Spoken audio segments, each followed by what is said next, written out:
Shalom, salam damai sejahtera bagi kita semua. Saudara-saudari yang terkasih di dalam nama Tuhan Yesus Kristus, firman Tuhan yang jadi renungan kita pada hari ini diambil dari Bilangan 6 ayat 22 sampai dengan ayat yang ke-27. Berkata demikian, Tuhan berfirman kepada Musa, berbicaralah kepada Harun dan anak-anaknya. Beginilah harus kamu memberkati orang Israel. Katakanlah kepada mereka, Tuhan memberkati engkau dan melindungi engkau. Tuhan menyinari engkau dengan wajahnya dan memberi engkau kasih karunia. Tuhan menghadapkan wajahnya kepadamu dan memberi engkau damai sejahtera. Demikianlah harus mereka meletakkan namaku atas orang Israel, maka aku akan memberkati mereka. Amin. Sedemikian jauh firman Tuhan yang jadi renungan kita pada hari ini. Saudara-saudari yang terkasih di dalam nama Tuhan Yesus Kristus, ada seorang ayah yang hendak mengajari anaknya belajar berenang. Anaknya yang berusia 4 tahun hanya bisa setinggi 1 meter dan sama sekali tidak bisa berenang. Namun ketika si ayah mengajaknya belajar di kolam dengan kedalaman 1,5 meter, anak itu dengan tenang dan santai masuk ke dalam kolam tanpa suatu alat pengaman apapun. Ia percaya ayahnya yang lebih besar darinya tidak akan tenggelam di kolam tersebut dan akan selalu memegang erat tangannya. Saudara-saudari yang terkasih di dalam nama Tuhan Yesus Kristus, terkadang kita juga dibawa ke dalam kolam yang dalam oleh Tuhan. Dia ingin mengajari kita untuk bisa berenang sendiri. Akan tetapi, berapa banyak dari kita yang belum apa-apa sudah dihantui dengan berbagai macam ketakutan yang seringkali berasal dari pikiran negatif dan kekuatan kita sendiri. Saudara-saudari yang terkasih di dalam nama Tuhan Yesus Kristus, renungan kita pada hari ini adalah mengenai Allah yang berkehendak memberkati umatnya melalui perantaraan imam. Terlihat di dalam firman Tuhan ini bahwa berkat mengalir dari kasih karunia-Nya karena keinginan hati Tuhan. Berkat ini terdiri dari 3 bagian dan tiap bagian terdiri dari 2 unsur yang saling berkaitan. Berkat yang pertama, Tuhan memberkati engkau dan melindungi engkau. Dalam berkat ini tergambar bagaimana pemeliharaan Allah atas umatnya secara penuh. Umat dilindungi dari segala sesuatu yang jahat. Berkat Allah tercurah dalam tindakan yang menyatakan kebaikannya. Berkat yang kedua, Tuhan menyinari engkau dengan wajahnya dan memberikan engkau kasih karunia. Ini merupakan tanda perkenan Allah atas diri seseorang. Dengannya orang boleh merasa yakin bahwa Allah akan mendengarkan doanya dan menyelamatkan dia dari musuh, penyakit, dan dosa. Berkat yang ketiga, Tuhan menghadapkan wajahnya kepadamu dan memberi engkau damai sejahtera. Berkat ini menyatakan manifestasi kuasa yang memelihara manusia dan yang akan menghasilkan damai sejahtera. Ketika Allah memandang seseorang, itu berarti Ia berkenan atas orang itu dan akan menyelamatkan dia dari kesukaran.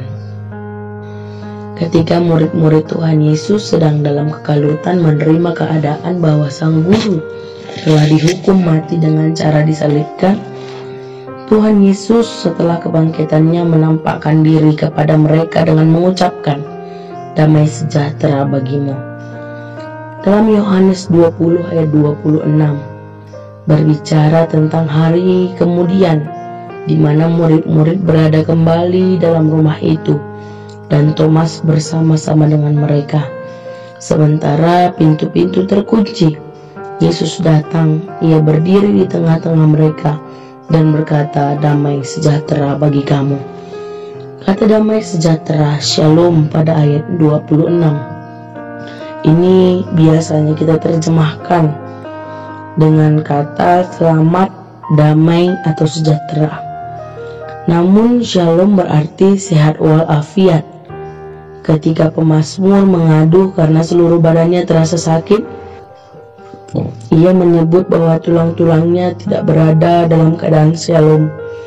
Katanya, "Tidak ada yang sehat daripada dagingku oleh amarahmu." Shalom pun bisa berarti umur yang panjang.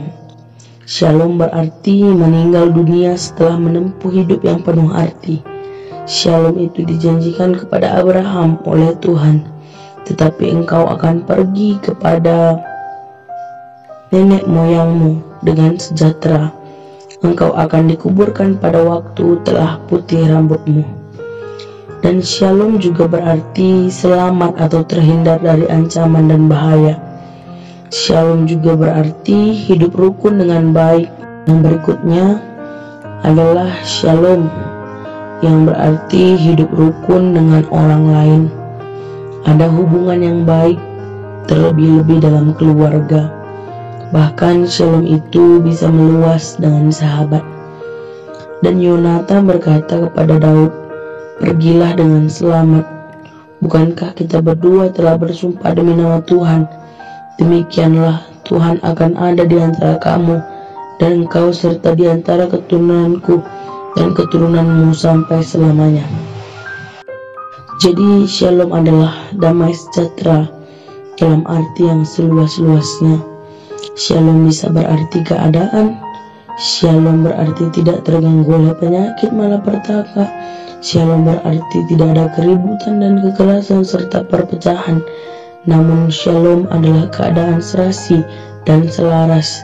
Shalom adalah keadaan sentosa dan sejahtera dalam kehidupan sehari-hari. Kata berkat memiliki makna yang spesifik dalam perjanjian lama. Allah memberkati umatnya dengan menganugerahkan keturunan, kekayaan, tanah, kesehatan, kehadirannya sendiri di tengah-tengah mereka. Mereka yang berada dalam pemeliharaan Allah akan dilindungi. Berkat Tuhan memberikan gambaran tentang suasana penuh perlindungan, kasih karunia, dan damai sejahtera. Juga gambaran kasih Allah yang makin lama makin dalam. Berkat adalah tindakan terakhir Kristus sebelum terangkat ke surga. Lalu Yesus membawa mereka keluar sampai kota itu, sampai dekat Betania.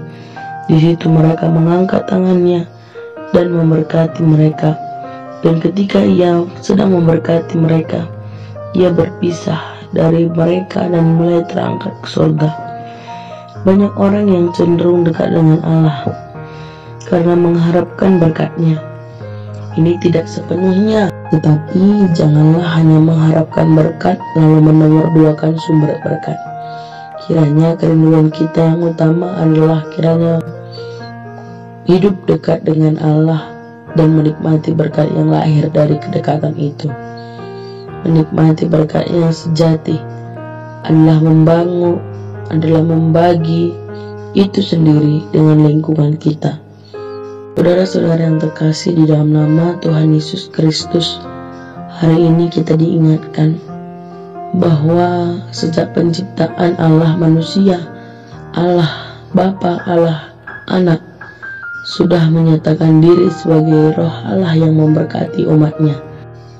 Sebagaimana berkat Allah kepada Abraham yang dimaksudkan agar Abraham bisa menjadi berkat bagi orang lain, kita yang sudah menerima berkat keselamatan meninggalkan berkat tersebut kepada orang lain. Kita diberi supaya kita maju dan menjadi berkat bagi orang lain. Seperti anak yang belajar berenang, kita kemudian belajar menjalani tahun yang baru. Tahun 2021, kita mengandalkan berkat Tuhan dan kita diajak menjadi berkat bagi dunia. Tuhan Yesus memberkati firman-Nya. Tuhan Yesus memberkati kita semua. Amin.